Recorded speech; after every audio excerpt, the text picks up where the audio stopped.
యావత్ ప్రపంచానికి ఏమైనా నష్టమా లాభమా అలాంటి విషయానికి వస్తే 6 గ్రహాల కలయిక, దాంట్లో శుభగ్రహాలు కొన్ని, నీచగ్రహాలు కొన్ని.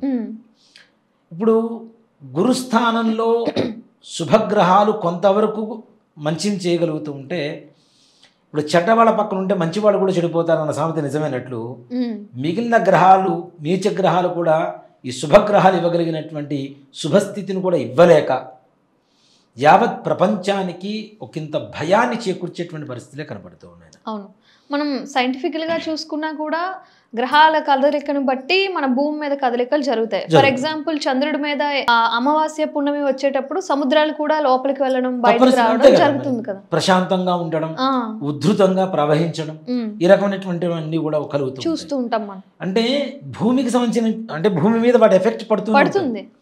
అలాగే భూమి మీద ఉండేటువంటి జీవరాశులన్నిటికీ కూడా వాటి ఎఫెక్ట్ ఉంటూనే ఉంటుంది తప్పనిసరిగా.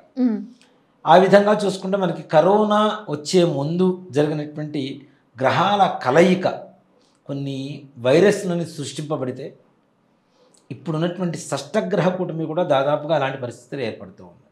అంటే మనం మళ్ళీ కరోనా లాంటి ఇంకో వ్యాధిని చూసే ఇంకొక కొత్త వైరస్ మరలా చైనా వారు అందరికీ అందించబోతున్నారు బహుమతిగా. అందరూ స్వీకరించడానికి సిద్ధంగా ఉండాలి. ఇక్కడ చైనాలో తయారు చేసేటువంటి వస్తువులకు గ్యారంటీ ఉండదు, కానీ ఇలాంటి వైరస్లకు మాత్రం ప్రపంచవ్యాప్తంగా గ్యారంటీ ఉంటుంది తప్పనిసరిగా. ఈ వైరస్ అనేది ఒక మాట చెప్పాలంటే అంత ప్రాణాంతకమైనటువంటి పరిస్థితి కాదు. అలా అని చెప్పి ఏదో తేలికపాటి ఇది కదా అని చెప్పి తీసేయడానికి లేదు.